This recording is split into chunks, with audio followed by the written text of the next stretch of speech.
Hello, lovelies! The jingle bells are rocking, which means in my kitchen, holiday baking is in full swing.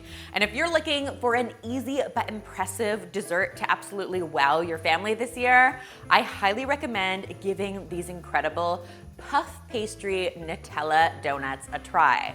Yes, that's right, I said puff pastry Nutella donuts. And they taste just as good as they sound, but they are super simple to prepare. Now, I really wish I could take credit for this recipe. I actually found it online and I was like, that is so brilliant. I have to share it on the channel.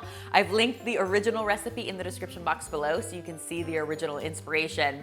But it's such a fun idea and it comes together with just 2 ingredients. What is not to love about that?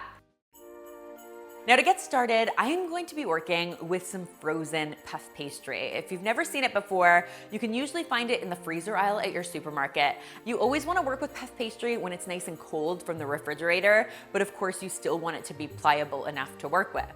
Basically, what I'm going to do is use a pizza cutter to cut this puff pastry into 4 equal pieces. So I'm just going to try to find the center this way and the center this way as well.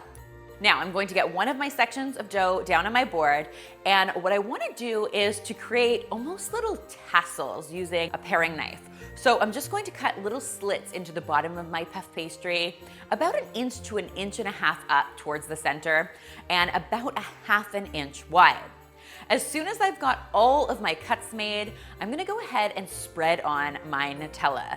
And we wanna add a good amount of Nutella, but not too much because we don't want it to ooze out the side. So I'm going to leave a nice border around my Nutella all the way around so this can still stick to itself. If you didn't want to use Nutella in this recipe, you could just as easily do this with jam. You get a really similar effect. It would still be super tasty. The next step is just going to be rolling this towards me. So I want to roll over my filling, and then I'm going to roll towards me.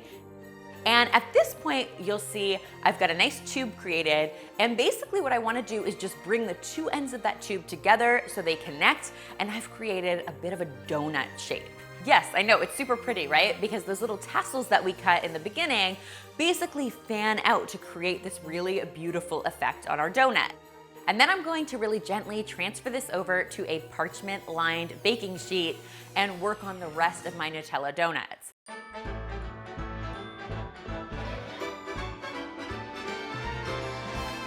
As you probably noticed by now, this would be a really fun project for the kids to help with because there's really nothing to it. You can do all of the cutting, they can do all the filling and the rolling, and what you end up with is a whole tray of deliciousness. And they're going to be heading into an oven that's been preheated to 400 degrees Fahrenheit. I'm going to cook them for between 18 and 20 minutes, just until they're nice and golden on the exterior and super crisp and flaky. As soon as they come out of the oven, they look and smell divine, but you're going to have to exercise a little bit of patience before diving in. You want to make sure you let these cool for at least 5 minutes, just because that filling is going to be really piping hot and you don't want to burn your mouth. It's not a good way to celebrate the holidays. And just before serving, I like to top them with just a little dusting of powdered sugar. Who wouldn't love one of these? This is one of those desserts that could totally work as an edible gift. There is just so much to love here. They are crisp and flaky on the outside, but soft and chewy on the inside. And plus they are just bursting with amazing chocolate hazelnut flavor. It's really, really hard to stop at just one.